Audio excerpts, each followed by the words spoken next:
Yo, yo, yo, yo, yo, what's up, all you burner stoners and potheads? This is Weedman 420 with the Weedman 420 Chronicles. How are all you vipers doing out there?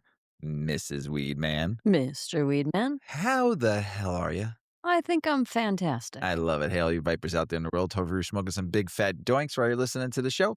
Mrs. Weedman and I are about to get normal with some Vegas candy grown by Mr. and Mrs. Weedman themselves. Mhm. And the cut was given to us by our good friend over at Midwest Terps. Thank you, Midwest Terps, for the awesome cut that we got to grow all the way until we moved to the new house. We were kind of lucky that we got this strain. So I'll tell you a little bit about Vegas Candy. It's a 50 balanced hybrid strain featuring approximately around 22% THC, known for its purple correlation and balanced effects, suitable for both relaxation and moderate activity, created by crossing the Blockberry Super Boof and Super Buff Cherry 26. Aroma is and flavor. The strain is known for a loud, sticky, sweet profile with notes of rainbow candy cream and gassy, or tropical twist on the exhale. The effects, users can expect a balanced high that blends an early wave of euphoria and mental lift with a smooth, mellow body buzz that is not overly heavy. It is described as a feel-good high, energizing and uplifting qualities, creative sparks, and mood enhancement. Deep body relaxation without being overly sedating, making it suitable for anytime use. And that is Vegas Candy. Thank you, Midwest Terps, for the Love it. awesome cut. Smells like a bag of grapefruit when you open Very it up. grapefruity. And how were your hands when you were rolling this Oh, today? sticky. Just a mess. You rolled 2 joints and you had to go. Yeah. Took I a had to go little bit of work. literally scour my fingers off. We've been smoking this for a little bit. It's like the second or third time we smoked this on the show. Phenomenal strain. We smoked one joint before bed last night, and we also had some infused honey. And I tell you what, I slept like a baby. I did not want to get out of bed. No, you did not want to get out of bed today. Why is it morning? Mm-hmm. No. Mm-hmm. It's too soon. Tastes great, less filling, and amazing high. Love it, love it, love it. Ms. Weeman? Yeah. We have a new partner alert. Well, I wouldn't say new partner, a new store alert. Location. Yes, we have an oldie but a goodie partner, our first partner here in Illinois, dispensary-wise. I would like to thank our friends over at Starbuds. Starbuds, you guys are amazing. We really appreciate you bringing us into your new shop in Summit, Illinois, over on Harlem and Archer. Summit is a great area, phenomenal location. And I will tell you what, we've been partners with Starbuds now for a few years, and they've taken great care of us and great care of our 8 Decades brand. They're great partners. But if you go to one of their stores here in Illinois, there's one in Burbank, Hoffman Estates, Riverside, Westmont, and now their new store in Summit, which they're going to be doing a grand opening here in a couple weeks. Check their website out for any dates for their grand opening. And you may see Mr. and Mrs. Weedman or Mr. Weedman there coming there for the grand opening, but they are phenomenal partners from us. They have many locations across the country. I think 14 or 15 dispensaries overall: Illinois, Maryland, New York, Mississippi, and Oklahoma. And they originated in Colorado, and then branched out and sold their Colorado facilities, but branched out across the United States. But here in Illinois, they are amazing. Their prices, their sales, their selection, phenomenal. And also the fellas that own it, Musa, AJ, Mo, and Basil, we appreciate you so much for this partnership, and thank you for bringing us into another one of your stores. So check out Starbuds, everybody, at those locations I mentioned: Burbank, Hoffman Estates, Riverside, Summit, and Westmont. And we thank you again for the partnership, fellas. Appreciate you. And now Mr. Weedman is going to tell you a little bit about 8decades.com. Yeah. So, as Mr. Weedman was saying, we're in the Starbuds dispensaries, and we love partnering with them. They just do such a great job. You know, you're well taken care of when you go there. So if you head over to our website, that is 8decades, spelled out EIGHT, decades.com. That is where you'll find our cannabis accessory line. We have a cannabis lifestyle brand with an intention to stomp the stigma through advocacy, through education, and through products. So our products were designed to be decorative in nature, but high quality and for long-term use, and really to be a conversation piece, to put them on your coffee table and use them and talk about them. But most importantly, to use them. So check us out. We've got a beautiful rolling tray, ashtray, and multi-tool set. We have a storage jar set for loose flour or edibles or even your joints. We've got hemp with organic cotton clothing from Young Maven. It's an American-made brand. Hemp textiles are super important to be featured and for people to learn more about them and appreciate them. So check it out. You'll also find links to the Weedman 420 Chronicles podcast and Weedman 420 swag. So head Yay. on over to 8decades.com, sign up for our newsletter, and you will get free shipping on your first order.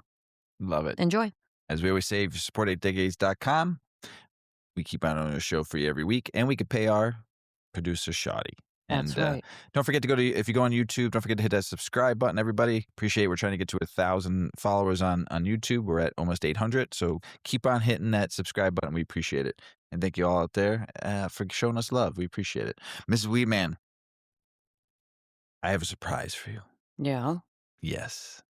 It'll be coming soon. Tell me more. You sure? No, because I don't You don't really. Well, like- tell me more because I don't like surprises. You don't like surprises. But this is a surprise. Okay. And I don't know how you feel about it. And I don't know how Yuki's going to feel about it. But I figured I'd do something right for this animal, these animals. Mm-hmm. So gather around, Vipers, on this comfy couch and light one up. Because today's a good day. And we're going to lean in and feel heartfelt for these animals from Rocky Point, Long Island. So, everybody, Mr. Weedman talked to some volunteers at this condemned house. And this ain't no horror movie. It's a fuzzy haven for pet rats that were abandoned. Yeah. So I ordered a pet rat for us, and it's coming in. Oh, get the fuck out of here. No. No. They're That's not happening. domesticated rats. And they say you have to bring like 3 of them in together. You just can't do one. No. There's no. There's just They're not so gonna cute. no. I don't think there's any need to So try to cute. negotiate this with me, Mr. Salesman. Salesman. But there's hundreds. Keep this sale to yourself. They were domesticated pet rats. No. And they were found running around the place. No. I'm telling you. Let me tell you what happened though. So when it gets here, They're all feral 3 animals. They're in Hold a on. vacant house. Not them. They were taught as pets, but they expanded. So they weren't your typical sewer legends. Okay. Oh, okay. These are the white, friendly, social kind folks keep as pets. Oh, right. How many were in this house? Hold on.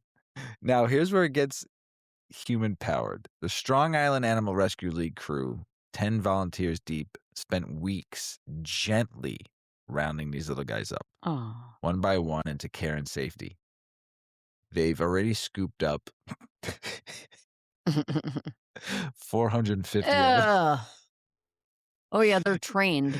And they still 'Cause- they still 'cause, have you know. they still have about 30 more to safely nab before Oh, they're gonna breed. yeah. They're gonna well, make that more. storm that just came in. So this Oh, was fudge. this article I found about a week ago, right before the storm came. So they were trying to get the other 30 before the big winter storm rolled in, which it did. And listen, they caught these rats in this house with them hiding in walls and everywhere and anywhere in this house. That's some patience on the saint level effort right there, wouldn't you say? That's just disgusting.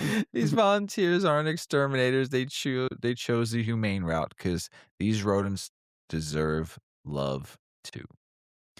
And if you're thinking rats, really, Mrs. Weedman, plenty of folks probably thought ew. But domesticated rats are actually social creatures and love company.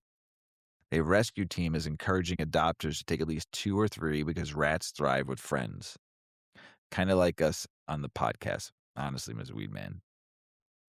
No, you're not. You are joking. Like you didn't. So wait, hold on. More than 200, though, have already been adopted or fostered by families who see the charm in these misunderstood fuzzballs. Or they've got some snakes to feed. So the rescue teams from Virginia, Connecticut, and many more have even stepped up in to help take some of these rodents to new homes, showing love and compassion, Mrs. Weedman, stretches Mm. far, even to where we live now. I'm just heartless. And the I have no takeaway, heart for the rats. takeaway is Sorry. these little underdogs, or let's just call them under rats, Mm. are getting a second chance, just like anyone else who deserves love and care. Oh. So the 3 will be coming here in about a week. They get delivered to a rescue Get out of place, here. and then they're gonna Yeah. deliver them to the house You're and gonna see let if your Yuki Yuki hang out and with. see if Yuki gets along with them. If Yuki gets along with them first, then we can keep them. Sure. You're full of shit. You wouldn't let your beautiful, perfect Yuki ever hang out with a rat. Right, Yuki? But she does every day. You and I are What, rats. am I a rat? We both are. Wow. Because we were born the year of the rat. And Wow. Chinese, You we're just called rats. me a rat. 1970. I am a rat. You're I a call myself a rat. I am a rat. Rat-tat-tat-tat. Same thing you are. We were both born in the year of the rat. What kind of noise does a rat make? You're Mrs. Weedman. I like rats, Mm. except for the ones that squeal on you. Yeah. I've known too many of those. We had some fun. It is now February 3rd, Tuesday, February 3rd, but Monday, February 2nd was Groundhog's Day. Yeah, it was. And we went to an event, Mrs. Weedman and I, and we went to go see the groundhog, either see the shadow or not see the shadow. Yeah. And we saw Woodstock Willie. He was so darn cute. Very He cute. was, when he came out of his box, he was like, "Wah!"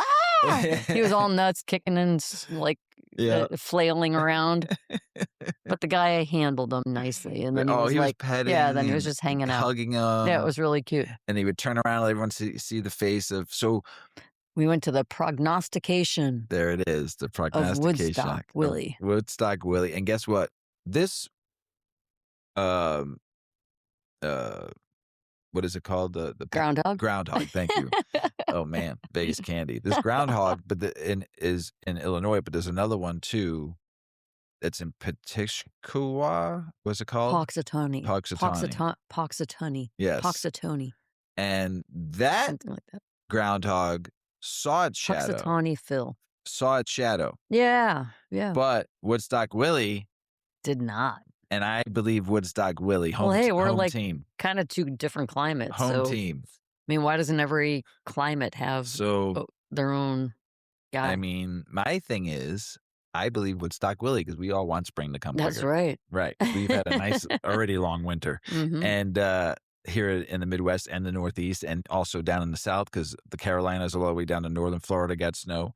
Everybody's been getting hit with this. There's, fucking iguanas falling out of trees, frozen fucking alligators in lakes in Arkansas. There are just like animals falling. I mean, they're not used to this. Mhm. And for people too who can't drive in this kind of weather, accidents all across the highways and streets, and oh my God, I hope people are safe out there. It's been crazy couple weeks in this country with all the weather and the cold and the bitter storms, but spring is going to come early, everybody, because I believe Woodstock Willie.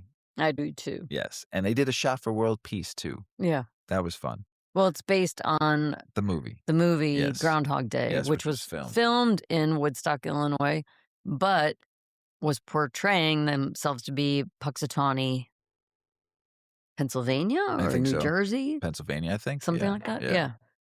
And so, so the town has kind of created an economy for themselves off of this movie. Yeah. It's their claim to fame, but it's awful. It's awfully cute, like Yeah. really, really sweet. There was a it lot was of people. a really well organized. It was like 4 days of ongoing events and engagements in the town, Yeah. and it was really cool. Yes. Yeah, it was fun. And yes, there were I would say a couple thousand people were there. I found my new favorite bar, Yeah, Liquid Blues in Woodstock. in downtown Woodstock. That place is amazing. Liquid Blues makes a shot, and it's called a pudding shot. Oh boy. For $2. It was strong. And it is booze. Boozy, but it still tasted good. It was tasty. And they put the whipped cream and give you a little spoon for $2. Oh my God. It I was only fun. needed one because I don't do shots, but that shot I could do one, maybe two. It was strong, and but it tasted good too. And but this How do you pronounce it? Prognostication. Thank you.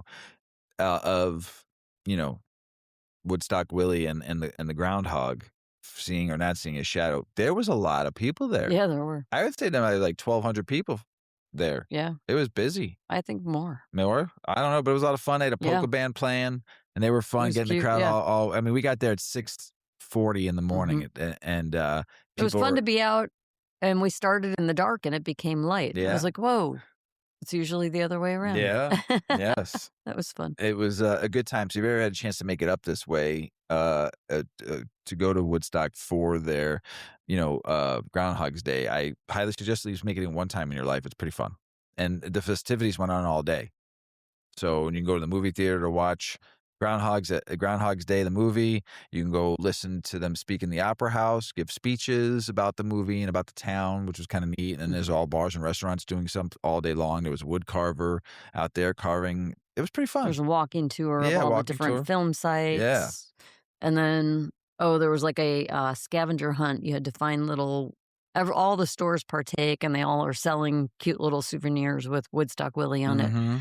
And then there was like a hidden Woodstock Willie, I believe, or like some sort of like a bingo type game. Then you collected pieces or you had to search and find things, a scavenger hunt of some Yeah. sort. Yeah. So it was a lot of It fun was cute. activities, and in the cold, it was cold, but it was fun. And here's the coolest thing: they announced they were asking where people were from. Like, oh, we have somebody here Oh, from yeah, this yeah. country, and then they said they have somebody here from Australia. Can anyone beat Australia? And Mhm. I yelled, "Tez!" Yeah, you did. That's Where our are homie. you? That's our homie in Australia. That one day I will. Mrs. Weedman and I, and hopefully we could bring Yuki. We'll go to Australia and hang out with our friend Tez. That's Or right. if he comes here, I'm not letting him leave. And yeah, so I did scream Tez when they announced the person from Australia. Mrs. Weedman started laughing. Well, that's pretty Our good. homie Tez, man. Whew, we love you. Uh, Mrs. Weedman, Mr. you Weedman, ready to get the show started? let's do it. Let's do it. Let's take a moment and everybody just take a chill. Take a breath. Inhale some curiosity and unpack a topic that's been floating around the dinner tables and dispensaries alike. What's happening in the long run when people use alcohol versus cannabis over the course of a lifetime? We're going to dive deep and deeper than weed good, booze bad into what's the science is really starting to say. Now, the fresh toast piece opens up with a vibe we can all relate to. Society's relationship with these two substances is changing fast. You got younger generations leaning into cannabis culture, sometimes passing on the bar scene altogether. Meanwhile, scientists are slowly catching up to long-term data use, not just short-term effects. Let's start with cannabis. The article highlights some recent research looking at folks with a history of cannabis use over many years. And get this. In some cases, moderate cannabis users performed as well as, and in a few tests, even better than non users when it came to things like attention, memory, and processing speed. That's amazing. That's not to suggest you should go puff a joint before your next finals week, but it does open the door to the idea that moderate long term cannabis might not be cognitive nightmares some older studies made it out to be. Important nuance here. A lot of older work that linked cannabis to memory or attention issues focused on heavy use, frequent intoxications, or early teen use. Not the kind of moderate patterns some adults have. It's really starting to look like how you use matters as how much as if you use. How you use matters just as much as if you use. Make sense? Mm-hmm. Got you. Now let's talk about alcohol. The OG social lubricant. For decades, moderate drinking, especially red wine, got hyped for possible heart benefits. But more up-to-date science is throwing some shade on that narrative. New popular population studies are showing that even moderate drinking seems linked to increased cancer risk and potentially to cognitive decline and dementia later in life. That's a big shift from what people used to believe. Alcohol is officially classified as a neurotoxin, meaning it can change the brain over time, reduce brain volume in areas tied to memory and executive thinking, and more broadly contribute to liver disease, accidents, and what? Early death. That consistent with long-standing findings from public health research. even if the old drink for health advice sometimes made into something morning talk shows. At the population level, the article also points out that alcohol use disorder affects more people than cannabis use disorder. And alcohol absolutely contributes to major health and social harms. Meanwhile, cannabis will not, while not free of risk, has never been shown to casual fatal overdose, and its dependence profile looks very different from alcohol's. Now, don't take this as a blanket endorsement that weed is a health supplement. The piece is careful and wisely so to remind us that cannabis isn't risk free. Individuals' factors like genetics, your starting age, your mental health history, and how often you'll use all shape your outcome. Just because long term moderate cannabis might be less harmful in certain areas doesn't mean it's harmless. But at the end of the day, what's emerging in the research is a more nuanced picture. Moderate lifetime cannabis use might not carry the cognitive harms that heavy early onset use does. It might even look neutral or slightly positive in some measurements. Long term alcohol use, even at moderate levels, is increasingly linked to brain health risk, increased cancer risk, and more serious chronic conditions than we once gave it credit for. The key, the real key, is an ideology. It's understanding your own patterns and the science as it evolves. So whether you're sipping whiskey while listening or rolling up one of your preferred strains, just know this. Context matters. Long term effects aren't set in stone based on stigma alone. They're what we're learning from data as more studies catch up to real use over decades. And that's the kind of thoughtful look we love to unpack on this show. We like to unpack with science, culture, personal choice, and a little bit of a mix. Wicka, wicka, wah. Mix it up. Mix it up a little bit, Mix it up. everybody. Like we always say, Mrs. Weedman has taught me, moderation. A And you will little live a bit of this little. and a little bit of that's okay. That's right.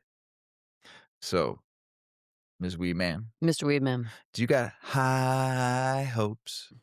High hopes that THC may protect against Alzheimer's disease Yeah. if it's paired with this common drug.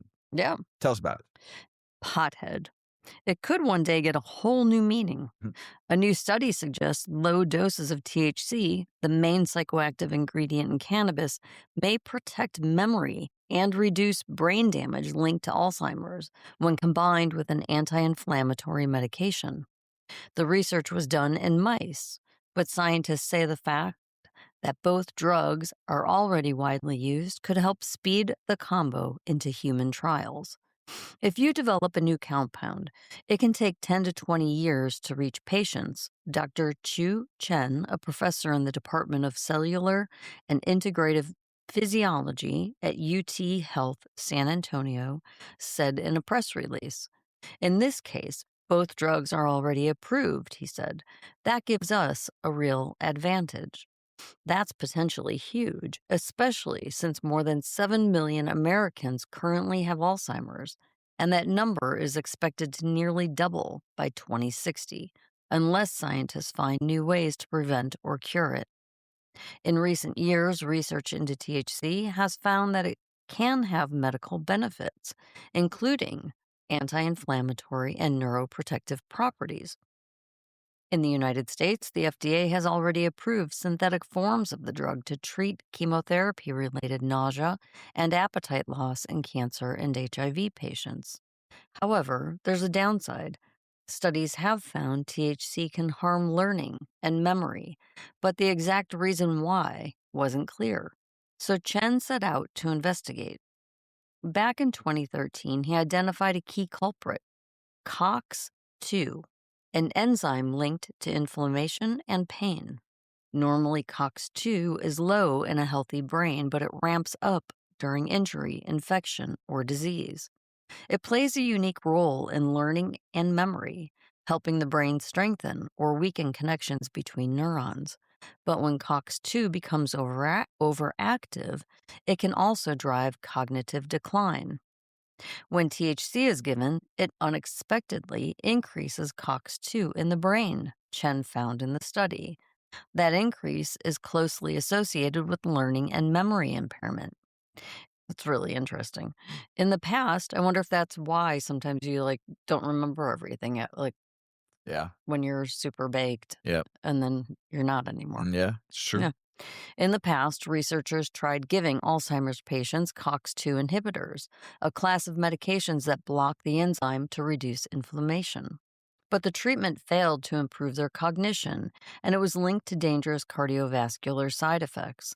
This is where Chen's latest work takes a different route. Endocannabinoids are cannabinoids produced naturally in the human brain that act on the same receptors as THC, but often have the opposite effect. One key endocannabinoid, 2-AG, reduces COX-2 activity and cuts neuroinflammation. So Chen asked a simple question: can we block THC's inflammatory effects while keeping its benefits? The answer may be yes, with a little help from celecoxib,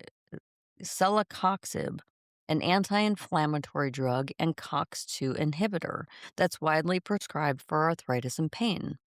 In the study, researchers used very low doses of THC extract and celecoxib, far below levels linked to heart risks in past Alzheimer's trials.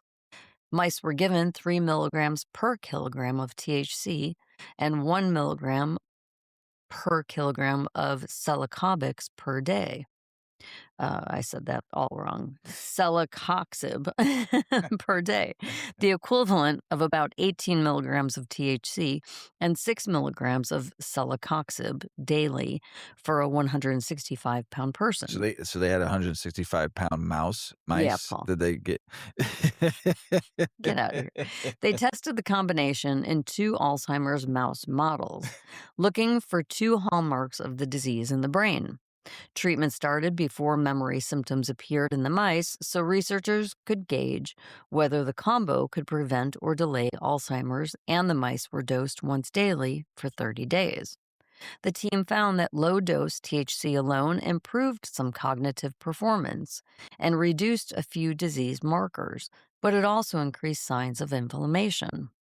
The combination, however, produced even stronger results, with improved learning and memory, reduced beta amyloid plaques, and lower markers of brain inflammation. Further analysis showed genes tied to brain function, inflammation, and Alzheimer's risk also shifted back toward healthier levels after treatment. Wow. What really mattered was behavior, Chen said. If cognition is not impaired, then the treatment doesn't matter, and that's where the combination clearly worked better than THC alone. Looking ahead, the researchers are planning future studies to see whether the drug combo can slow disease progression or even reverse damage after symptoms appear. This work has taken many years, but now we're at a point where basic neuroscience discoveries are pointing towards something that should and could realistically move into the clinic, Chen said. Experts say even delaying Alzheimer's by just a few years would have significant impact on patients, families, and the healthcare system at large. After all, the disease isn't just memory loss. Over time, it slowly eats away at a person's personality, thinking, and reasoning skills. On average, people live 4 to 8 years after diagnosis. It was the 6th leading cause of death among Americans 65 and older in 2022, according to the Alzheimer's Association. And the risk is high. More than 1 in 9 people aged 65 and up has Alzheimer's. And a 2025 study found that about 42% of Americans over 55 will develop dementia later in life, with Alzheimer's being the most common form.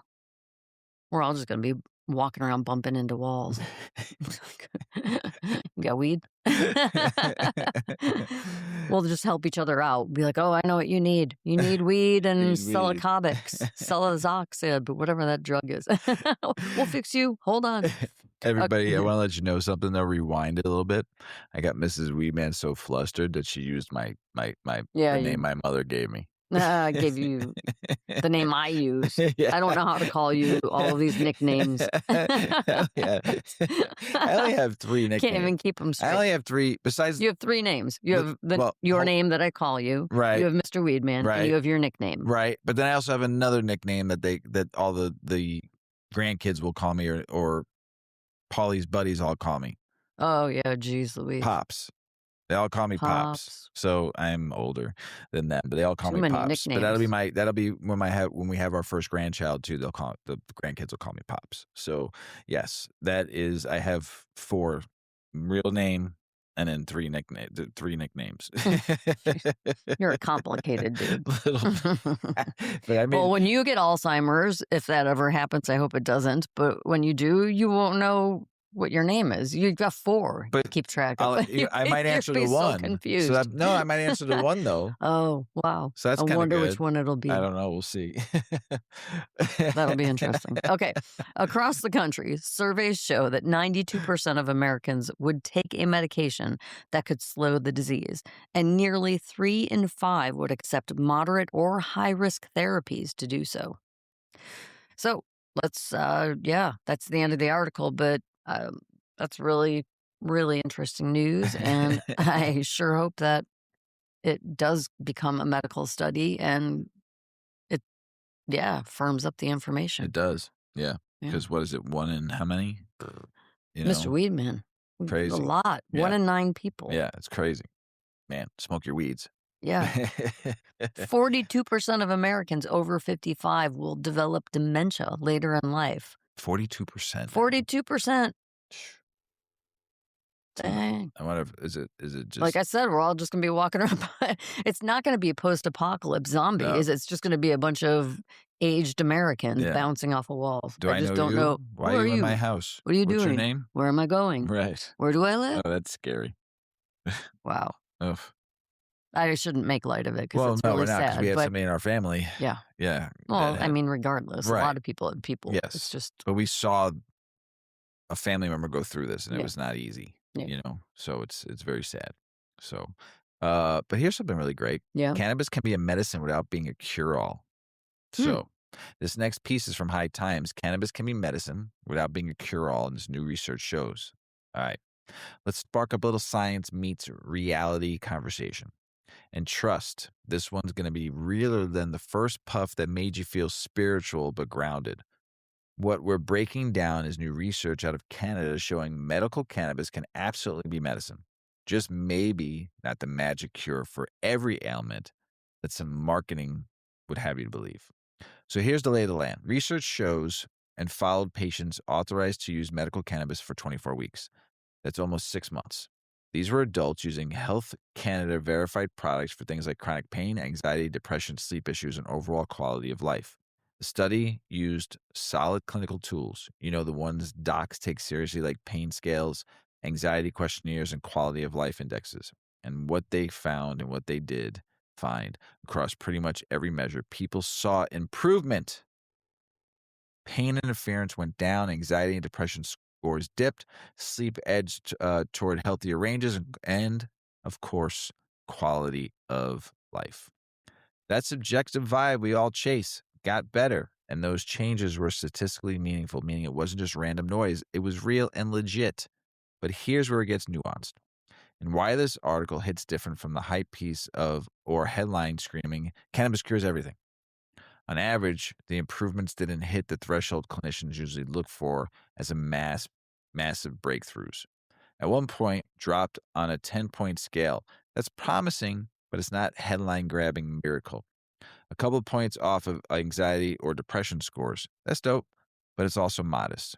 The story here is consistent improvement, but not overnight magic. Some patients got a ton out of it.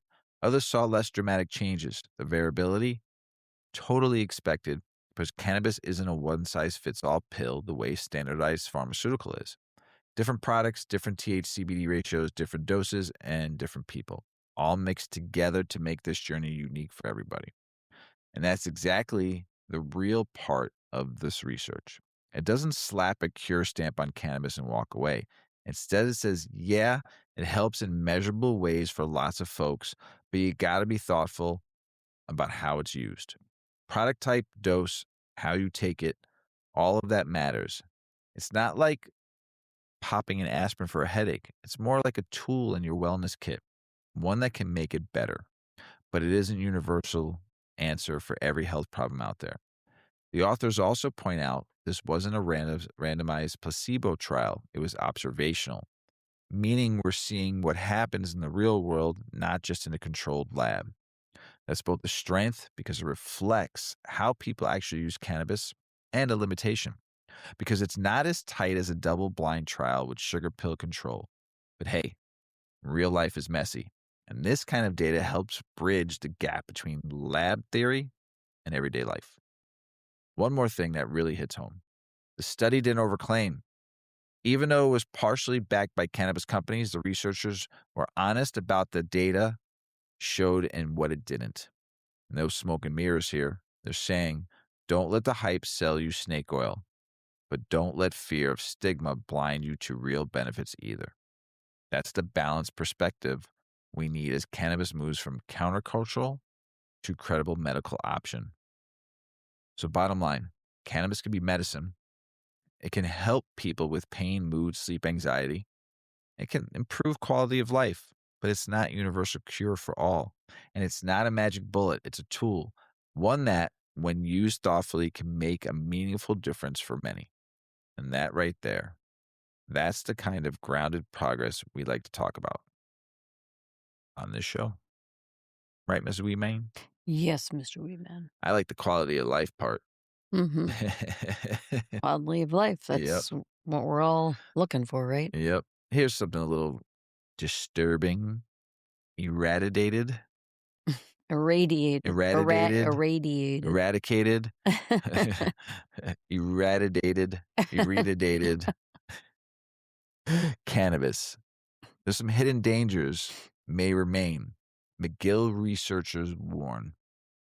Yes. Tell us about it. So, a common sterilization process used for both medicinal and recreational cannabis may not be as effective as once believed, potentially leaving consumers exposed to harmful fungi and their toxic byproducts.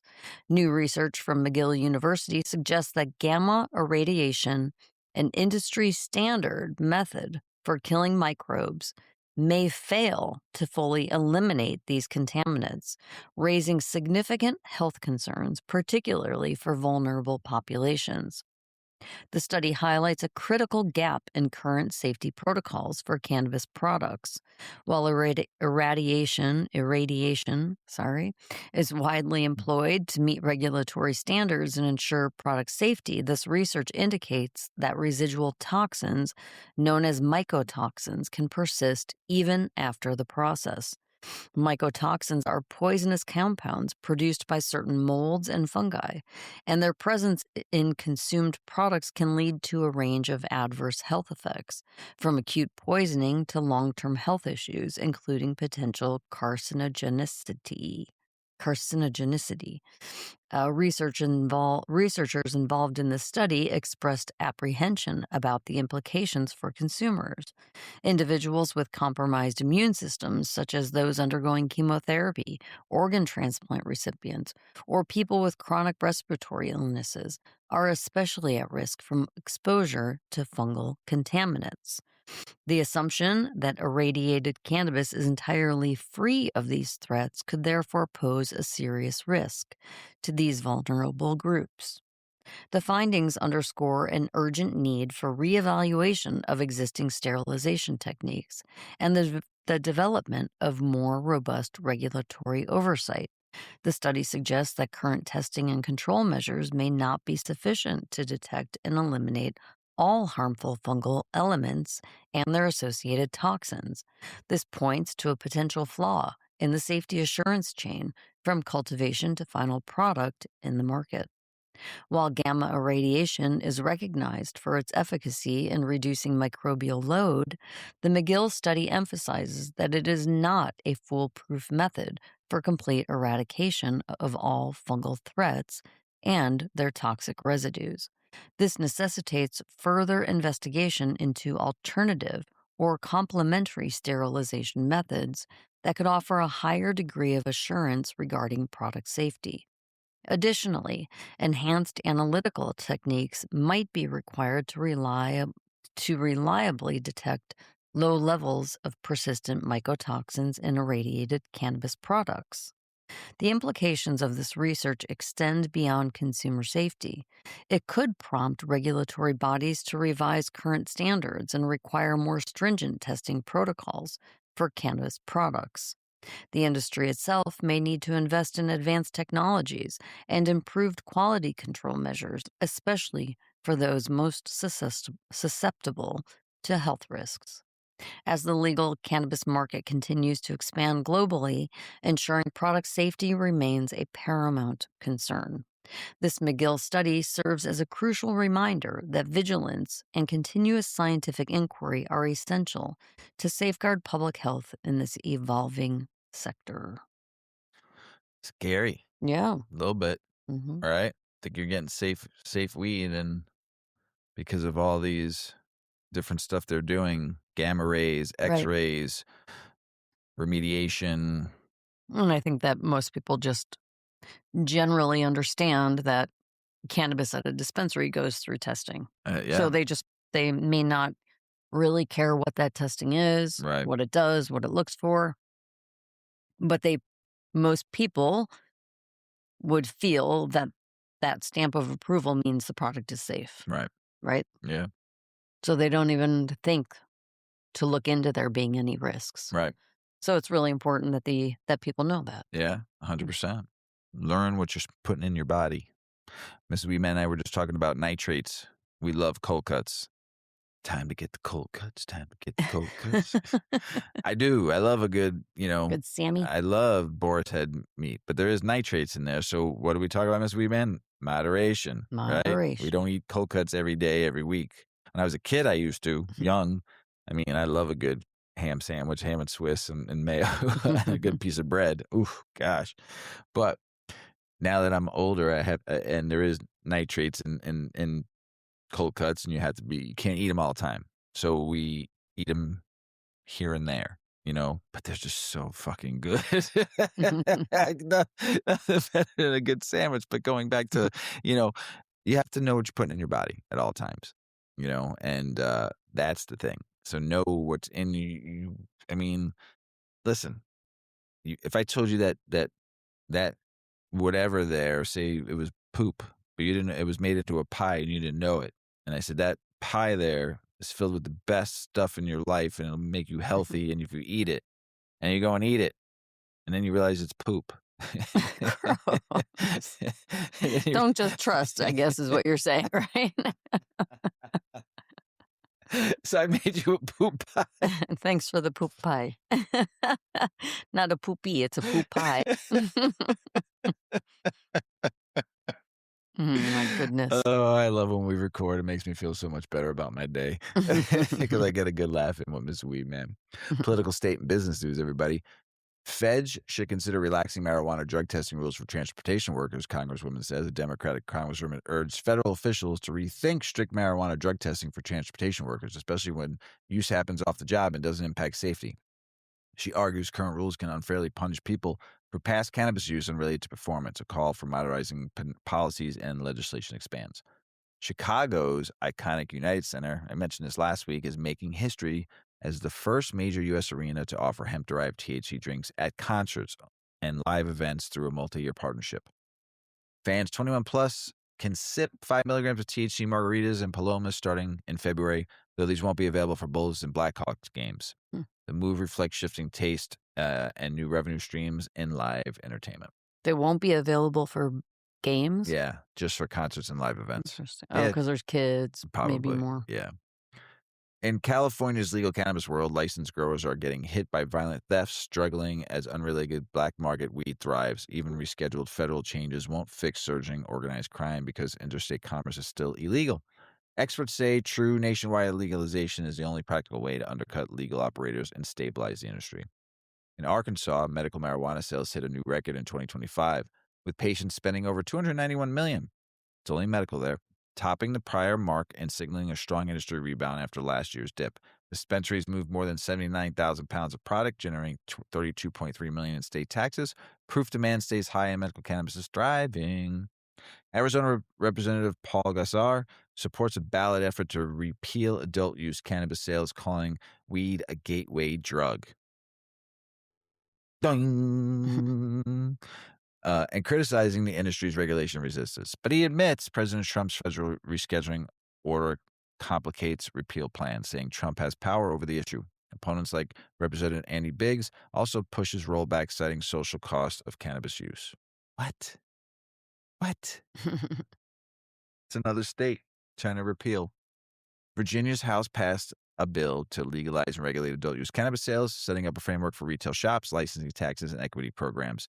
Adults could buy up to 2.5 ounces. Delivery would be allowed. That's cool. And tax revenue would fund public health and equity investment. Next stop, more committee votes and possible governor's signature.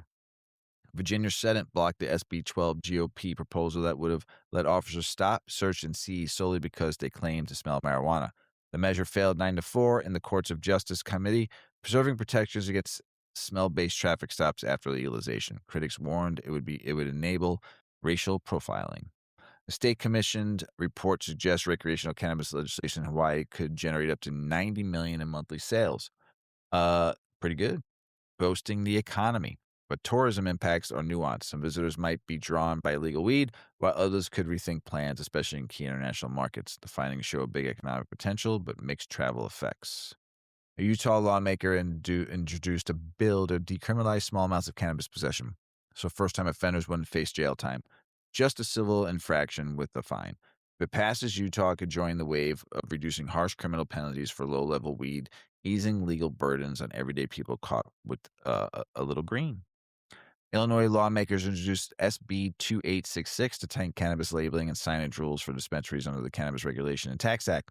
It would require visible warnings about child safety, locked storage messages, and mandatory poison control info. Plus size specific signage and storage guidance, boosting consumer awareness and safety in the legal market. Rhode Island's Cannabis Control Commission reported 167 million combined retail and wholesale cannabis activity in 2025, with adult use and medical markets showing steady consumers' demand. Retail sales led the way, while wholesale transfers show a strong regulated supply chain with average transaction near $35. The state's legal market reflects maturity and stability in its early years. The promise of craft cannabis has not been realized due to policy decisions favoring big companies. This article argues that as a federal reform looms, craft cannabis dreams are fading because policies favor big capital players, reinforcing scale advantages and sidelining small growers and local differentiations. Market design now determines winners, offering rewarding volume and capital over quality and community. Reform alone won't fix this. Get the big players out. That'll fix it. Now, passing the joint over to you, Mrs. Weedman. Yes, I've got some more political, state, and business news. Nebraska Governor Pillen signs order addressing the illegal recreational synthetic THC industry. Governor Jim Pillen and Attorney General Mike Hilgers signed an executive order targeting illegal synthetic THC products like gummies and drinks that mimic marijuana, but pose serious health risks. The order directs agencies to review laws and tighten rules to protect public safety, especially kids, while the federal ban looms. The U.S. Senate narrowly confirmed Sarah Carter to lead the White House Office of National Drug Control Policy as the federal drug czar.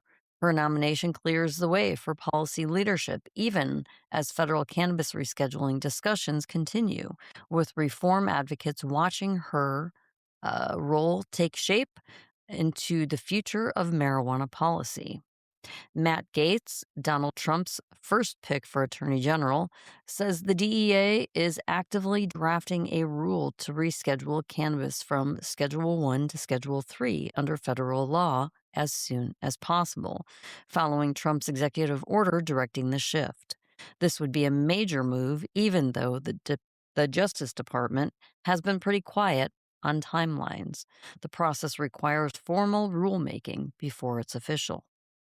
The U.S. Department of Agriculture is asking the White House to approve revised hemp reporting forms to track licensing, acreage, lab results, and remediation data, while the legal hemp world braces for a looming federal THC ban that could reshape the industry and how farmers report their crops. Delaware's legislature approved HB 252, making public cannabis consumption a civil infraction instead of a criminal offense, replacing jail threats with fines, with a $50 first offense and $100 after that. Sponsor Republican Eric Morrison says if weed is legal, public use shouldn't land people in jail, loosening one of the toughest state penalties. A new Strategy 64 white paper lays out a one plant solution to end the broken hemp versus marijuana federal divide and create a unified national regulatory framework. It calls for descheduling whole cannabis, letting states set policy, and setting national standards for safety, youth access, marketing, taxes, and consumer protection, aiming to clear confusion and unify U.S. cannabis policy. The Illinois Cannabis Regulation and Tax Act promised massive equity, expunging records, investing tax revenue into Restore, Reinvest, Renew programs, and prioritizing social equity cannabis licenses. Records cleared and millions in grants flowed, but gaps remain. Some still incarcerated on cannabis charges, licensing delays, slowing equity businesses, and full economic equality hasn't arrived yet. Nebraska's LB 1235 would give the state's medical cannabis commission sweeping authority over patients, caregivers, and doctors, including rewriting the Medical Cannabis Patient Protection Act that voters approved in 2024. Advocates warn the shift could strip hard-won patient protections, limit access, and concentrate power in a commission that critics say has been hostile to the will of voters. They're terrible. Yeah. That governor, lieutenant governor, boy, I tell you what, brutal. Yeah. ProPublica and the Denver Gazette bought 14 vapes from Colorado dispensaries, that's an important word right here, to check for hemp-derived THC banned under state law and found Delta 8 and Delta 10 and solvent residues, raising concerns about regulation. So that's nuts. Well, it's not nuts. It's probably happening everywhere. Mhm. That means hemp-derived THC product was found in multiple dispensaries. Mhm. Not cool. Raising concerns about regulation and consumer safety in the nation's first legal marijuana market. Experts say this highlights a need for stronger testing and clearer rules. California's top court ruled loose cannabis crumbs in a vehicle aren't an open container and don't justify a search unless the weed is ready to smoke. A rolled joint is like a beer can, but random flakes on the floorboard aren't enough for probable cause, protecting drivers and their stash under Proposition 64. The Indiana Senate passed Senate Bill 250, tightening hemp THC rules, banning anyone under 21 from buying hemp-based THC products, altering the state's hemp definition to match federal law, and requiring ID checks for tobacco and THC sales. It also lets the legislature decide if federal cannabis reclassification happens here. Indiana. Oklahoma lawmakers are moving to reshape their once freewheeling medical cannabis market by capping cultivation licenses, limiting edible THC to 10 milligrams per serving and 100 milligrams per package, and exploring new taxes and regulatory changes. It's a pivot from oversupply chaos toward tighter controls and public health considerations, reshaping America's wildest weed state. You experienced that firsthand, Mr. Weedman, right? Mhm. Yep. Yep. Passing it back to you.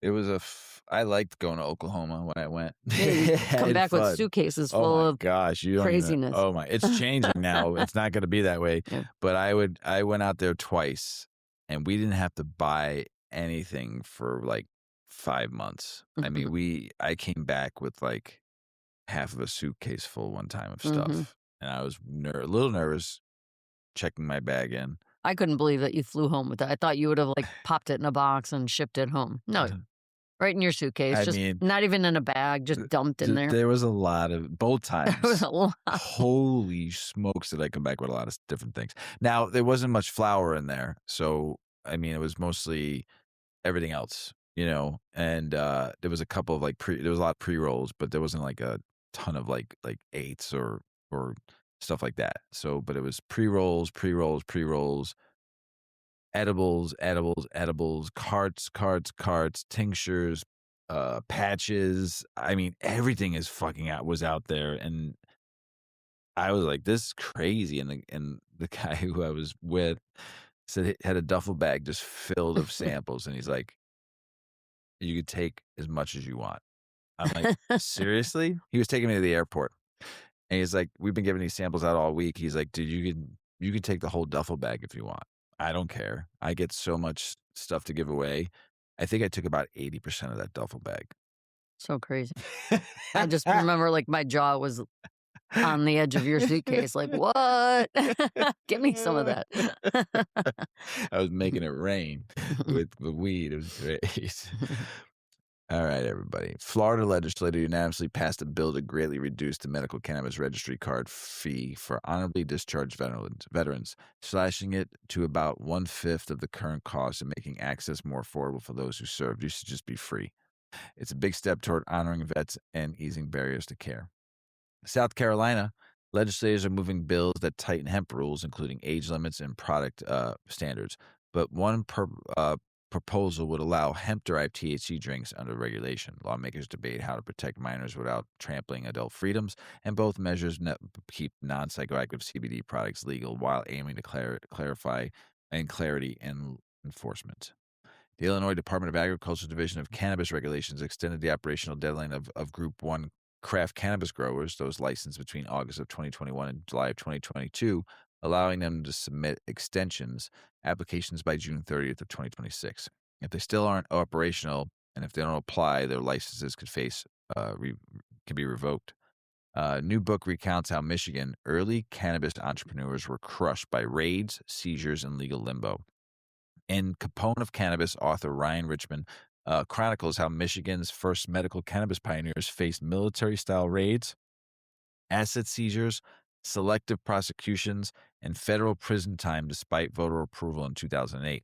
The memoir blends personal stories and reporting to show how legal gray areas and hostile enforcement crushed early operators before formal regulation arrived. The 2026 Federal Clemency Initiative pardoned millions of nonviolent cannabis offenses, opening doors for Gen Z and millennial entrepreneurs to launch dispensaries, deliver apps, pop-up weed vans, and more. With under 35 licensing applications, up about 40%, young hustlers are turning pardons into a second green rush, building businesses and flipping side gigs into serious green. In Idaho, the Natural Medicine Alliance has collected over 45,000 signatures to get the Idaho Medical Cannabis Action on the November 2026 ballot. Good for you, Idaho. They need about 70,000 total and 6% in 18 districts by April 30th. Hopefully they get it by when? 4/20, April 20th. If qualified, voters would decide on regulated medical cannabis access for serious conditions. Texas lawmakers and industry leaders are backing regulating rather than banning consumable hemp-derived THC products after failed ban and Governor Abbott's veto. Agencies like the Texas Alcohol Beverage Commission and Department of State's Health Services are crafting rules, including 21 plus age limits and ID checks as the market evolves and politicians prep for more debate in 2027. The National Rifle Association has joined NORML, the Policy Alliance, and others filing a friend of the court brief asking the U.S. Supreme Court to rule that federal ban on gun ownership for marijuana users violates the Second Amendment, citing shifting social acceptance and legal cannabis laws nationwide. Crazy. You could be a fucking drunk and own a gun. And I could use cannabis, once a day for sleep. And I can't, they don't want me to have a gun. So crazy. All right, Florida. I am so upset. So upset. And I don't blame Smart and Safe Florida. You all did the best you could to try to get these signatures with the government and other agencies trying to stop you and judges and all the crap you went through to try to get the signatures for the 2026 ballot. Florida's officials announced the adult use cannabis constitutional amendment didn't meet the 880,062 validated signatures requirements by deadline, which was February 1st, That's so sad. falling about 100,000 short. So That was so close. so it won't appear on the 2026 ballot. Smart and Safe Florida disputes the count and says final total counts could still qualify, but for now, the initiative hit a major procedural roadblock. But the campaign says the determination is premature and that it's submitted more than enough valid petitions and will let the courts decide. Florida, Wow. Colby and Cody, I met you both out there. You were doing your best and forgetting the rest to get signatures and across the state.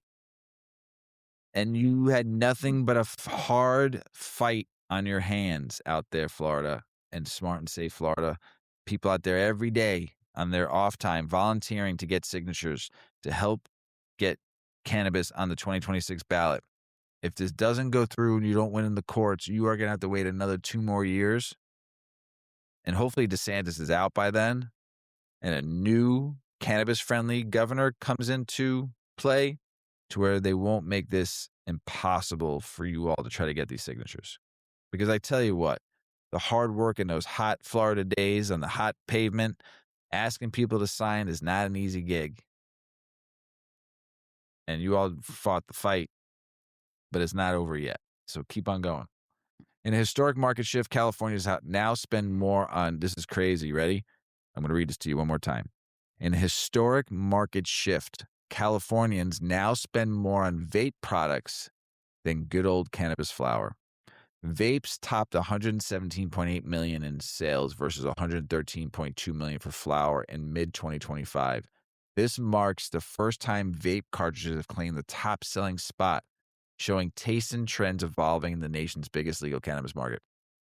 That makes me sad. Me too. People are missing out on so much. Yep. Mississippi's legislature passed HB 1034, dubbed the Compassionate Access for Medical Cannabis Act, to let terminally ill patients use medical marijuana in hospitals. Hell yeah. Nursing and hospice care. The bill lets caregivers handle patients' medicine, bans smoking, vaping inside, and mandates secure storage, expanding access for the sickest patients. Good for you, Mississippi. Critics allege nonprofit Last Prisoner Project, which raises millions for cannabis justice, has cut commissionary support for incarcerated individuals about $300 quarterly to as low as about $60 and trimmed some family grants, while names that like longtime prisoner Edwin Rubin disappear from its site. Detractors say some transparency concerns and some spending priorities deserve scrutiny. I heard that from reading from this article, the Last Prisoner Project wasn't getting the donations they were getting and they were losing money. Paying their employees and trying to get their volunteers, for their time. So, I mean, it is a very important project, and if they're spending more money on payroll because donations are down, you can go on our website and donate to the Last Prisoner Project. You can also, if you buy something on a day, get a round up, and that goes straight to the Last Prisoner Project. So they are hurting, I mean, it's a volunteer army. And it's done by donations. So, and no federal help. They can't get federal funding, which sucks. If they can get federal funding, it would change the game a little bit. So try to do your research though and find out more what's going on. All right. Oregon growers produced around 13.5 million pounds of cannabis in 2025. That is a whole lot of weed, topping 2024's 12.3 million and counting oversupply that pushed prices down to about $3.33 per gram. While shoppers low in the low cost, growers are feeling the squeeze, prompting hopes that federal rescheduling and tax relief could help balance supply and demand. Mrs. Weedman. Mr. Weedman. Will you light that joint before you go? Yeah, well. Mrs. Weedman ain't going nowhere. She's going up next. Just going to get talking some more? Yes. This is a major problem in the industry that you're going to talk about here, the problem hindering cannabis retail. And what Mrs. Weedman is going to talk about here is the most important people in the industry. And Mrs. Weedman's known me. I've been saying this for almost 7 years. We've been doing this show, and I've been saying this for almost 7 years. Budtenders are the most important people in the industry. They are the gatekeepers. But besides being the gatekeepers, they're the coolest motherfuckers on the planet. They know their weed. Mrs. Weedman just throwing ashtrays at Mr. Weedman's head. Missed.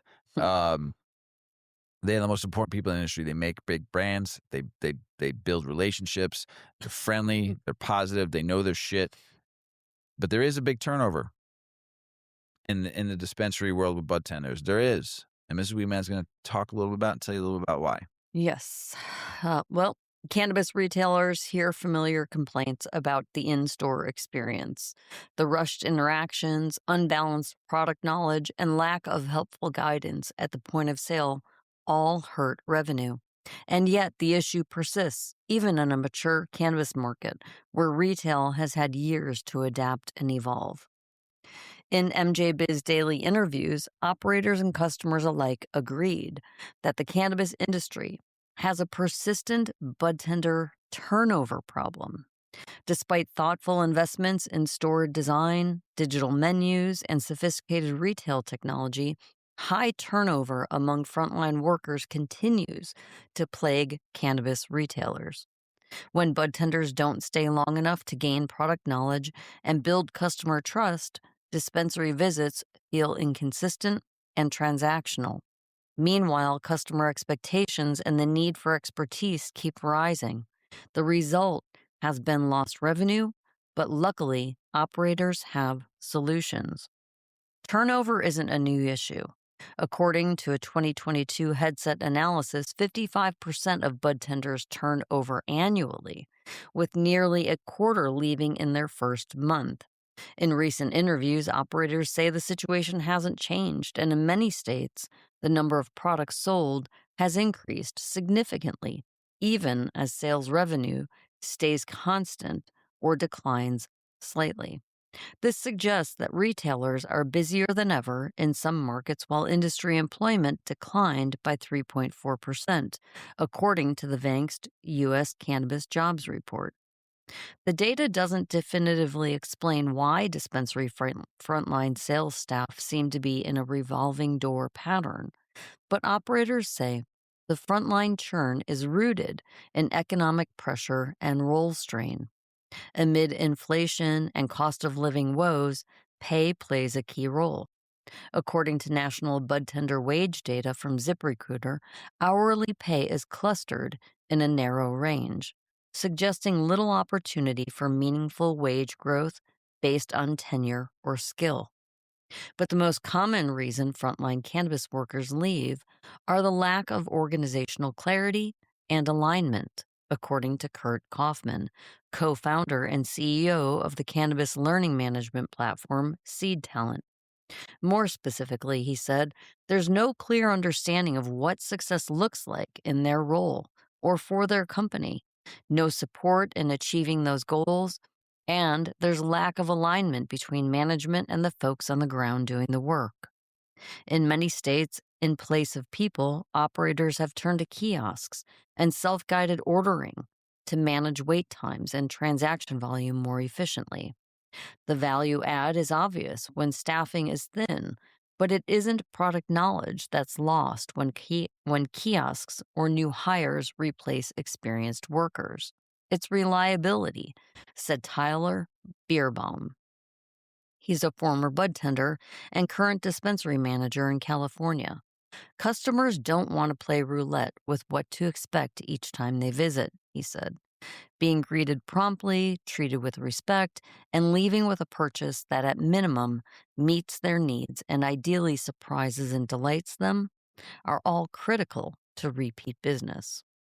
Unexpected or excessive frontline turnover, he said, quickly leads to longer wait times, inconsistent customer experiences, and disruptions in product availability, particularly when back of house employees are pulled forward to support the sales floor.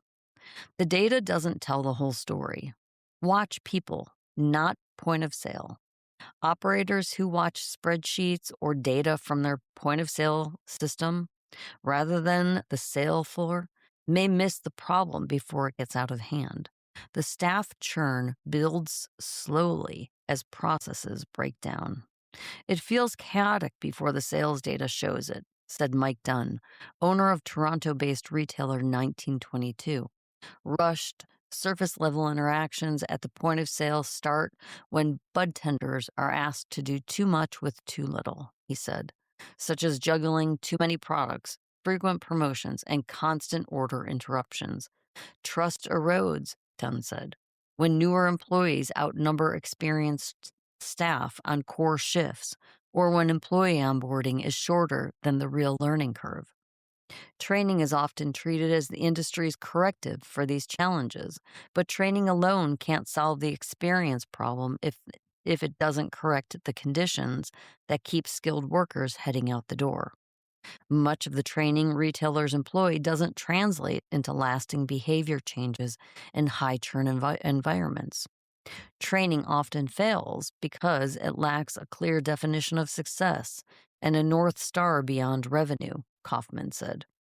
Training can reduce turnover and boost sales, but only when paired with clear expectations, staff support, and visible career growth opportunities. Employees need a clear vision of success and their future with a company. Too often, operators still structure cannabis retail like a commodity business instead of a specialty category built on guidance and trust, Kaufman said. Cannabis retailers can employ practical changes to enhance customer experience while boosting frontline retention, even in high pressure environments. Here's a few ways that they could do that. Active floor leadership. Real time coaching helps staff bounce back from tough interactions and build confidence faster than occasional training. Role focus, not role stacking. Dedicated support roles minimize task switching, ensuring customer interactions remain thoughtful rather than rushed or transactional. And compensation that reflects skill. Expecting high level product knowledge for entry level pay leads to poor retention. Most cannabis workers already earn above minimum wage, but maybe not more than other retail jobs. Competitive wages show the role is skilled and worth investing in. And that framing matters, Kaufman said, because if we keep paying budtenders like they sell potato chips, Kaufman said, that's the exact experience our customers will get. Oof. Ooh, Oof, Kaufman ouch. throwing out the punch, Yeah, the right hook yeah, to the grill. If yeah. we pay budtenders like They're they're selling selling potato potato chips, chips. That's what the customer gets. that's yike. Ooh, Yeah. that hit hard. I felt that. My jaw hurts. But MJ Biz Daily throwing out a banger there. Real important stuff. I Yeah. mean, they throw out a lot of that website magazine throws out a lot of good data driven and stuff about the industry that hits kind of hard sometimes. And Mhm. you know what? The truth will set you free. Right, Ms. Weedman? That's right. That's it. International news. In a big step for Latin America's largest country, Brazil's health regulators just legalized medical cannabis cultivation, but under strict controls for companies, research institutions, and patient associations. Until now, only imports were legal. Patients' access also expands beyond palliative care to more chronic conditions, signaling a notable shift in national cannabis policy. Uruguay's National Drug Board is rolling out a state-funded, no-penalty drug testing program at parties and festivals.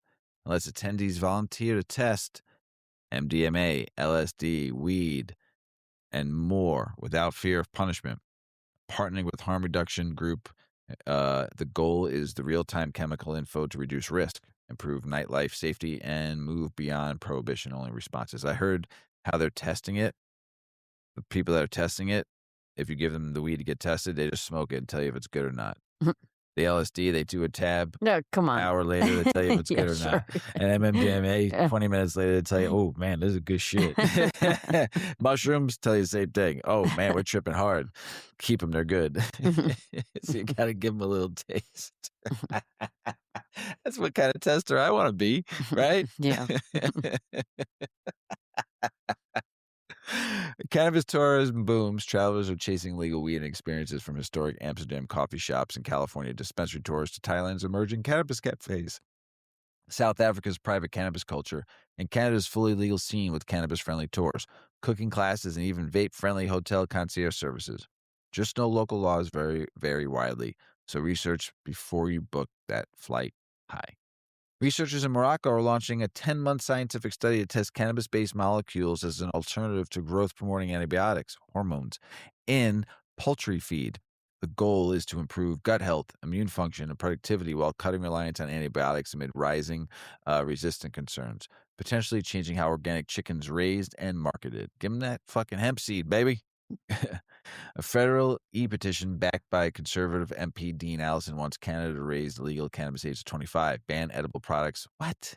And revoke producer licenses if cannabis odors escape nearby communities. What? Stirring debate about youth use, public health, and industry regulations as signatures piled up into the spring of 2026. Oh, Canada, my home and sacred land. Don't fuck it up. Canada. That was my dad. Okay, my dad was a big hockey fan and loved the national anthem of Canada. Fucking would sing it like crazy. And I remember we went to Epcot when I was a kid. I was probably like 10, and we did you do the countries in Epcot, Yeah. right? And Yeah. the first one you walked into, if you walked to the right, I believe was Canada. And my dad always wanted to go to Go right Canada. there. And he just loved the outdoors. He was a camper, just loved Canada. And so we love you up there, Canada, just so you know. This house. My dad was a huge Canadian hockey fan, even though he was a Rangers fan, but he still loved Canadian hockey. Sorry. But we'd go to Canada in Epcot, and as soon as we were walking in to Canada, he'd start singing the national anthem out loud, and there's hundreds of people walking around. He's He just didn't care. that didn't give no fucks given, right? And then we'd go to the 360 theater because he was so just enthralled with Canada and the Mounties and the wildlife and the outdoors and the mountains and all the forestry. And we would sit there and he'd have to watch it twice. And he would sing the whole time, "Oh, Canada." That's how I know the song. I know the national anthem so much because of him singing it all the time. Oh, shit. Memories when you were a kid, right? A federal e-petition backed by... Oh, I read that one already. Sorry, everybody. After months of political chaos and budget fights, France's government finally passed in 2026 budget, clearing a key hurdle that stalled the long-awaited medical cannabis framework. With the budget settled, regulators can now move forward with publishing the delayed rules needed to roll out a full nationwide medical cannabis program that's been years in the making. As Spain's medical cannabis rules excluded flower and France pushes standardized preparations in sealed capsules for CE-certified devices, firms are investing in pharmaceutical-grade inhalers and delivery systems instead of loose buds. Companies pursuing CE certifications believe regulated devices will dominate medical frameworks and patient care across Europe's evolving markets.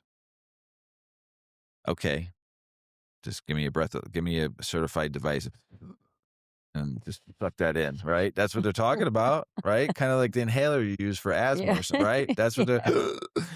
What kind of fun is It's not that? like you're dying when you use That's an what it sounds inhaler. like when you use it. Give me that joint, Mr. Weedman.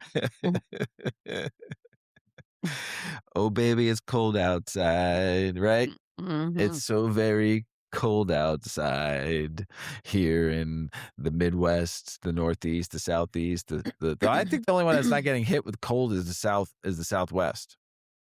I think they're the only one that's not getting whacked like the rest of us from what I'm reading and seeing on the news. But boy, oh boy, it hasn't been warm in weeks. It's going to be 47 degrees, they're saying, next week here in Illinois. And I bet you we're going to see some people in shorts and a t-shirt. I'm telling you, because you're going from negative 37 degrees to like this last 40, positive 40. Right. You're talking about like almost a 80 degree swing in temperature. It's gonna feel like nuts. you're gonna feel like a fucking heat wave out there. Today felt like a heat wave. Right, it was nice for about 5 an hour. minutes. Yeah. So it got really warm. It was like 27 degrees, and we're like, woohoo! That's exactly what happened. I took you for a walk. I'm like, oh, it's warm out. And then the sun started going down. I'm like, go back inside. So for all of you out there in this cold, freezing snowstorm, cannabis, here's some snowstorms, cannabis, and some interesting tidbits. Yes. Right? This is me. I'm Tell us going to be about it, reading. Mrs. Weedman. Wish me luck. Much of the country is in the grip of some seriously cold weather, the kind that's rattling windows, shutting down highways, sending people searching for extra blankets and for something warm to take the edge off. When temperatures plunge well below normal, daily routines change quickly.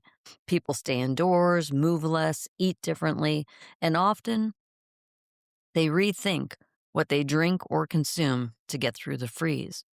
There's renewed curiosity around weed in cold weather, especially how it compares to alcohol and whether it can actually help you feel warmer.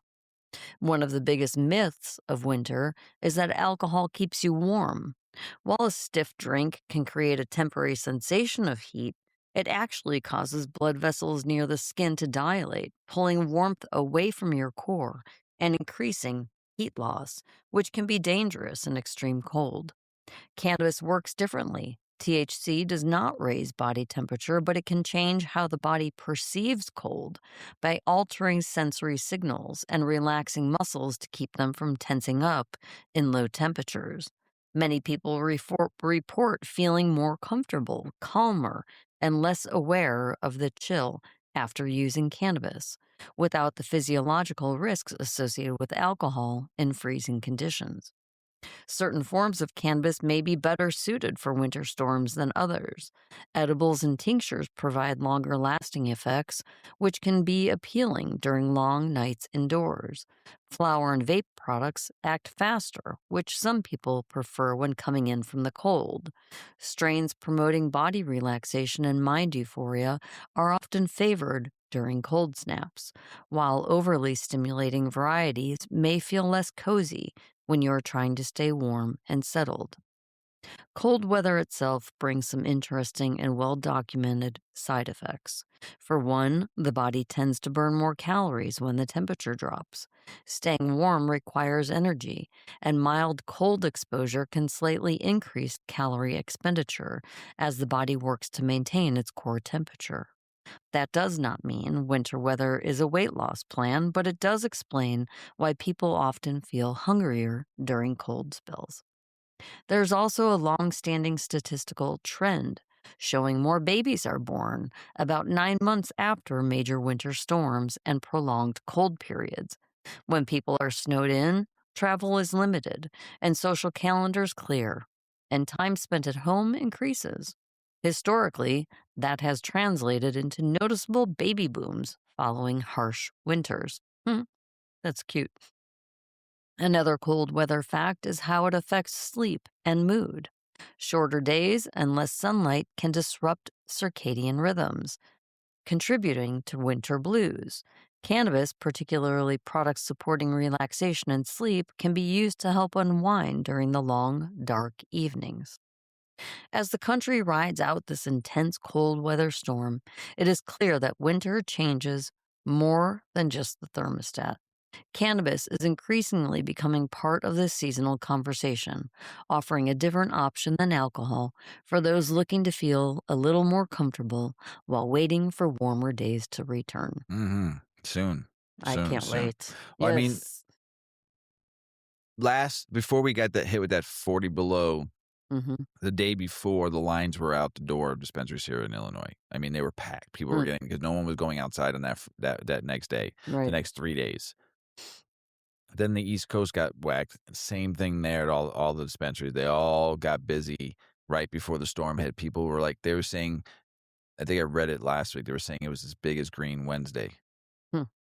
which is like one of the second busiest day of the year now for cannabis sales. So that's what we're saying with the kind of sales they saw for that 1 or 2 days. Crazy. This Yeah. weather. I mean, I've had this conversation with multiple people though. I feel bad for all the storms and things freezing and people's pipes bursting and all that. But the land and the environment needed a winter like this. Mm-hmm. We haven't had a reset Hmm. in 10 years. I mean, since 2015, when we had that same kind of weather, but it only lasted 2 weeks. This has been going on since November. Yeah. And we needed this kind of reset because invasive species and stuff that came into this country, or funguses and molds that have been growing that weren't around because the weather has changed. This will kill off a lot of that evasiveness that's going on right now because it's gotten so cold. Mm-hmm. And it's a refresh and a reset for the land that's kind of cold. And if you go outside and you take that, people are like, it's free. This kind of cold is so good to refresh your lungs. People, Yeah. It you just know, takes you like you don't have 5-10 minutes to right. adjust to it, and then once you're in it, if you're dressed properly, It's just it's really you don't get invigorating. sick because you can get hypothermia. Don't get me wrong, but you don't get a virus from outside being No, cold. go take a walk for You get 20 you get minutes, half virus hour. from somebody who has it and you contact with them. You don't going outside and getting cold. I'm not saying stay out there for 2 hours and get hypothermia. I'm saying go No, out there just go for a walk. in the sunny day like it was Mhm. today, stand outside your front door, breathe some cold air in for like 5 minutes and you let that sun hit you right smack dab in the face to get that vitamin D. And don't wear gloves or sunglasses. And just get that vitamin D in you and get that cold air in your lungs and it resets anything that's in there. So you don't have to do it every day.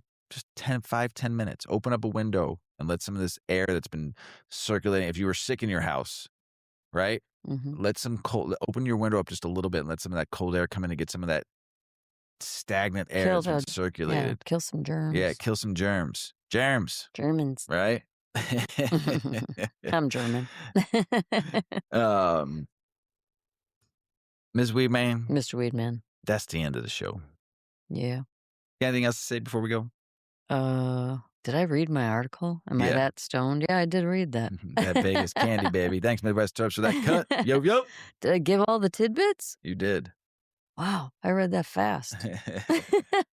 Pretty big. Have a great week, everybody. Hope you warm up. Hope you don't get hit in the head with a frozen lizard. And I hope you smoke some good weed. That was pretty good, Ms. Weedman. Hey, every once in a while. I love it. Hey, everybody out there on the road, we love you.